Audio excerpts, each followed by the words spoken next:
বন্ধুর স্বপ্ন পূরণের উদ্দেশ্যে ব্র্যান্ড নিউ বাইক কেনার জন্য আমরা চলে গিয়েছিলাম কিশোরগঞ্জ থেকে ঢাকাতে। তো আজকে আপনাদেরকে আমরা বাইক কেনার গল্পই শোনাবো।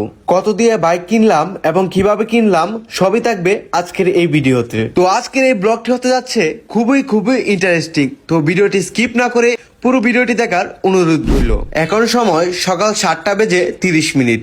আমরা চলে আসলাম কিশোরগঞ্জ গাইটাল বাস স্ট্যান্ডে এসে আমরা সকালের নাস্তাটা সেরে ফেললাম। আর এদিকে সে বাইক কিনবে বলে তার মন ছিল অনেক ফুরফুরে। কিশোরগঞ্জ থেকে বাসে করে ঢাকা যেতে সময় লাগে 3 ঘন্টা। সেজন্যই আর দেরি না করেই আমরা অনন্য পরিবহনের সকাল 8টার বাসের 3টি টিকিট কেটে নিলাম। তারপর আর দেরি না করেই আমরা কাঙ্ক্ষিত সিটে বসে পড়লাম। তারপর কিছুক্ষণের মধ্যেই ঢাকা যাওয়ার উদ্দেশ্যে বাসটি ছেড়ে দেয়। হাহাকারে নির্বিকারে কেন দূরে যাচ্ছে সরে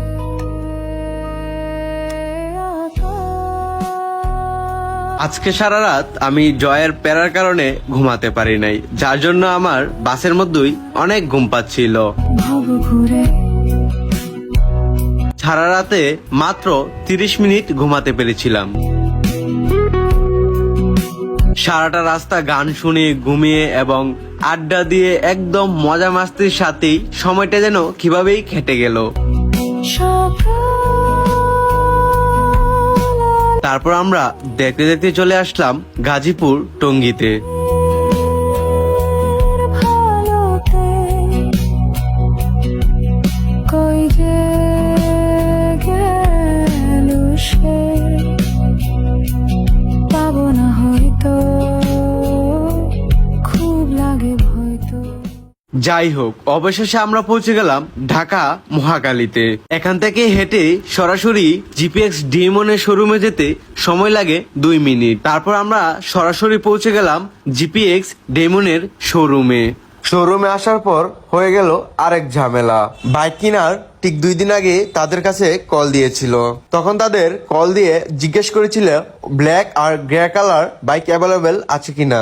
যেহেতু 2 দিন আগে কল দিয়েছিল তখন তাদের কাছে এই বাইকগুলা অ্যাভেলেবেল ছিল, যার জন্য তারা বলেছিল হ্যাঁ এই কালারগুলো অ্যাভেলেবেল আছে। কিন্তু আমার ফ্রেন্ডে আসার আগে তাদের কাছে কল দিয়ে আসে নাই। যেহেতু তাদের কাছে কল দিয়ে আসে নাই এবং তাদের কাছে প্রি অর্ডারও পরে আসে নাই, যার জন্য তারা এই বাইকগুলো স্টক আউট করে ফেলে। মূলত আমার ফ্রেন্ডের পছন্দ হচ্ছে ব্ল্যাক কালারের জিপিএক্স ডেমন, বাট এখানে ছিল রেড এবং গ্রে। ব্ল্যাক কালারটা অ্যাভেলেবেল ছিল না। এইটা হচ্ছে জিপিএক্স ডেমনে